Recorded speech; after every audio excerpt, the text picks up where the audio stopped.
I saw Ryan Holiday speak at one of the Do lectures years ago and really enjoyed his words, and the Daily Stoic was bought, and I read about a week's worth and put it away. And I was really happy to have it on my bookshelf. But like all the best books, the ones I've got on meditation, the ones that I've got on changing my diet, the ones that I've got on changing my mind, they remained pretty much unread. They were just there, and I could go, yeah, look at me, I'm so bloody woke. I'm all over the Stoic stuff, and then lockdown happened, and I started doing qigong every morning in my garden. Qigong's like it's like Tai Chi. It's a form of meditation movement, and breathing actually. And it was ace. So I turned the camera on. First day, I'd never done it before. I'm not a teacher, but I do it in the garden on my own. So I thought, well, I'll turn the camera around, pressed go live, and I had 7 people on day one, and 4 of which lived in my house. All 4 kids, my granddaughter, my son-in-law, everyone lives in our house over lockdown. She's been amazing and equally noisy. And 7 people joined me, and that grew to like 100 and odd people. We're down to 50 now. People have drifted back to work, and I don't mind. I'll do it if there's just me. But after about 2 weeks, Andy, I realized that I was running out of things to say, and I needed something just to kind of to give us a focal point for the rest of the day. And so I picked this up. In fact, it's my wife's idea. She said, why don't you do a reading from the Daily Stoic? So I did. I picked it up, and I now read the Daily Stoic every day. So 5 things from it. Do you want to click onto the next slide? Well, firstly, the book is about daily reminders. This is my summary. Daily reminders to bloody well get over yourself.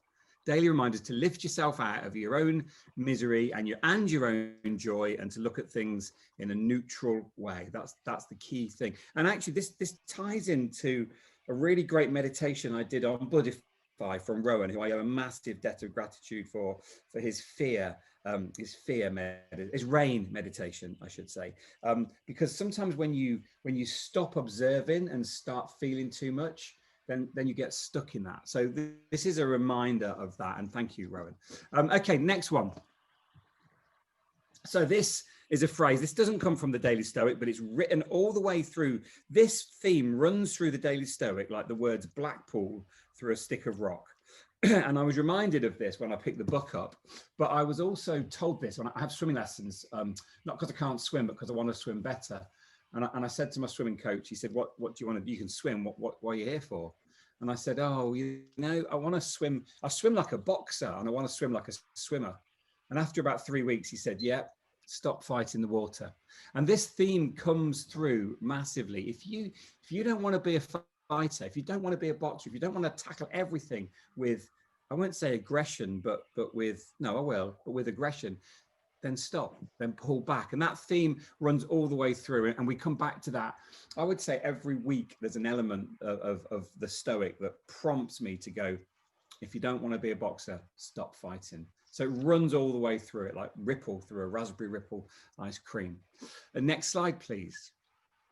Now, I am not a teacher, and for the first, you develop your own kind of catchphrases, really, don't you? So no splay, no play was one of the things I said right at the beginning, and that carried all the way through. And the other one is, I'm not a teacher, I'm just a bloke doing qigong in his garden.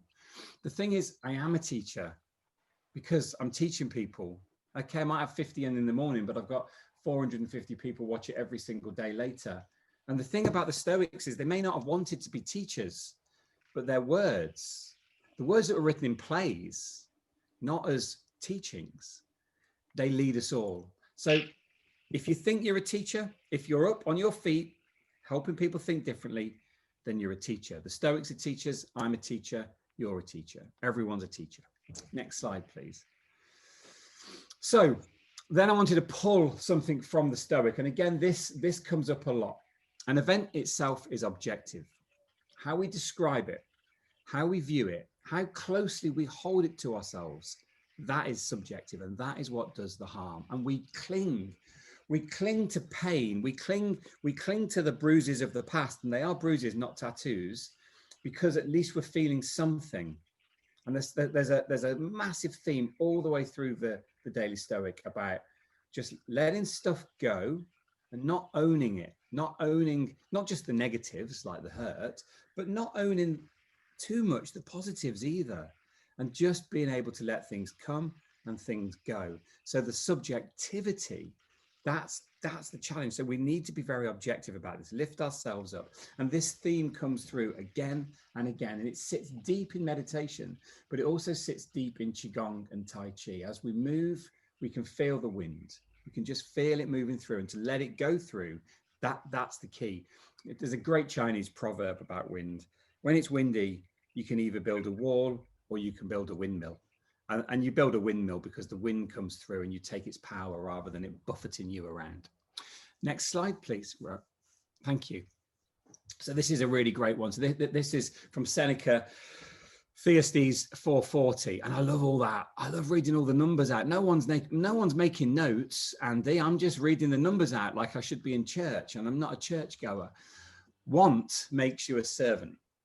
Tantalus asked, the highest power is, and Thyestes says, no power if you desire nothing. Just have a little moment to think. And while we're doing, at the end of Qigong, there's a little moment called bamboo in the wind, where you put your hands on your lower dantian, just below your belly button, and you stand with your feet together and you close your eyes and you just let your body rock and sway, and you let it move in whatever direction it wants to move into. And that's when I do a little, I won't call it a sermon, but just a little bit of provocation. And just think about your desires and how they control you. And I don't mean addictions, but of course I do. Our lover, the lover part of us is all about addiction, or all about being underpowered. Balancing it is really important. But those things are the things that tie us up in knots. So nothing has power if you don't desire it. So this again comes through again and again and again. I could have picked any. Frankly, there's 366 lessons in here, not 5. It was really tricky, Andy, trying to work it all through. Okay, number 5, and the most important one. A habit starts with day 1.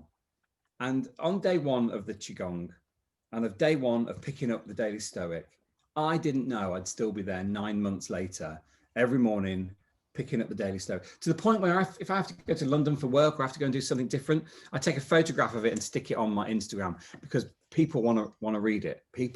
I've created my habit, but I've also created everybody else's habit as well. And having that little moment of meditation every single day, having that little poke to get us to think differently, it really matters. And each chapter is themed, as I'm certain you're aware, Andy. And this December's is a really challenging theme, actually. I've not enjoyed it.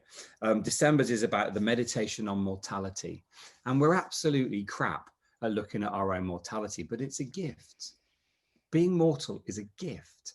And so each one of these, it can be, this month can be slightly depressing, but I'll take the darkness, because there's light coming. Next Monday, everything changes. 21st of December, we get light coming back. And so I will begin to enjoy, I've begun to enjoy the change of seasons. So my habit of getting up at 5:30, going for a walk for an hour with my wife, coming back, turning the camera on, talking about some of the things I thought about. And look, I talk utter shite on this. I'll be talking about why I think coots are the best parents on the lake, but the worst neighbors. I'll talk about why gulls have got serious attitude problems. I'll talk about how Nick and I were discussing the childishness of wanting to see a squirrel curl itself up with its own tail in its arms, right? We talk about utter rubbish, but what flows out of this habit? The key thing, and if I can boil all this down to one thing, is community. All I am is someone who's brave enough to turn the camera on and talk rubbish. There's now regularly 50 people, and they chat all the way through. And if someone's feeling down, you can feel the attention shift to that person, and you can feel the love move to that person. And I then see this community emerge throughout the rest of the day on social media, and I can see that this community has a weft and a warp and a tight fabric that will not let any one of us fall. And all I do is turn the camera on. I don't create the community. It's the community that creates the community. And this book has been an absolute godsend, because it sits right in the center of it all, and it pulls us together. Yeah, there you go. Summarized in one slide. I needn't have spoken really, need I, Andy? I could have just stuck that up.